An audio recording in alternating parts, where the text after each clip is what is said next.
આગળ વધીએ અને વાત હવે મહત્વના સમાચારની રાજકોટની કરીએ। રાજકોટમાં ન્યારી ડેમના પાણીમાં રીલ્સ બનાવી યુવકને ભારે પડી। સોશિયલ મીડિયામાં ફેમસ થવાની ઘેલછામાં યુવક કાર સાથે પાણીમાં ગરકાવ। સદનસીબે યુવકનો જીવ બચ્યો। કાર પાણીમાં ખૂંપી ગઈ। એન્ડેવર કાર સાથે સીન સપાટા કરવા રીલ્સ બનાવવાનો પ્રયાસ। પ્રતિબંધિત વિસ્તારમાં અવારનવાર ગાડીઓ લઈ રીલ્સ બનાવતા યુવકો જોવા મળી રહ્યા છે। ન્યારી ડેમમાં સુરક્ષાને લઈને તંત્ર સામે સવાલો ઉઠ્યા છે। પાણીમાં ડૂબવાથી કોઈનું મોત થાય તો જવાબદારી કોની એ મોટો પ્રશ્ન છે।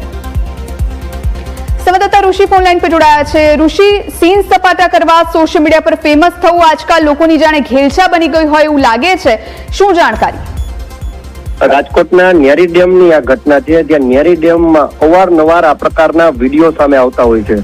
સોશિયલ મીડિયામાં અને ખાસ કરીને ઇન્સ્ટાગ્રામમાં રીલ્સ વાયરલ કરવા માટે થઈને યુવાનો જોખમી સ્ટન્ટ કરતા નજરે પડતા હોય છે। તેમાં વધુ એક ઘટના સામે આવી છે। ગઈકાલે સાંજની આ ઘટના છે, જેમાં એન્ડેવર કાર પાણીમાં ઘુસાડીને યુવક એક સોશિયલ મીડિયામાં રીલ બનાવવા ગયો, પરંતુ તેની કાર પાણીમાં ખૂંચી જતા તેનો જીવ પણ જોખમમાં મુકાયો હતો। જોકે આ સમગ્ર ઘટનામાં કોઈ જાનહાનિના સમાચાર નથી અને જે ઇમરજન્સી સર્વિસીસ છે તેના દ્વારા આ કારને બહાર પણ કાઢવામાં આવી હતી। સવાલ એ સામે આવી રહ્યો છે કે પ્રતિબંધિત વિસ્તારમાં યુવાનો બેફામ રીતે ન્યારી ડેમનું જે પટ વિસ્તાર છે, જે પાણીનો વિસ્તાર છે, એ પાણીના વિસ્તારમાં ગાડીઓ અંદર ઘુસાડીને વિડીયો કરતા હોય છે, છતાં પણ તંત્ર આ ખાડા કાન શા માટે કરે છે, સવાલ સામે છે। જો કોઈનો જીવ જાય તો જવાબદારી કોણ, એ પણ એક સવાલ સામે છે। જી ઋષિ, આભાર આપનો જાણકારી આપવા માટે। તો ન્યારી ડેમની સુરક્ષા વ્યવસ્થા સામે અનેક સવાલ ઉઠ્યા છે।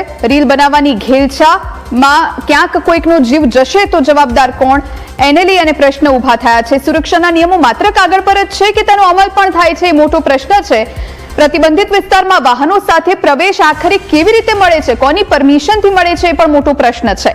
આજે યુવકોનો જીવ બચ્યો, હવેની જવાબદારી કોણ લેશે એ પણ મોટો પ્રશ્ન છે। ન્યૂઝ કેપિટલના મુદ્દે સવાલ ઉઠાવી રહ્યું છે।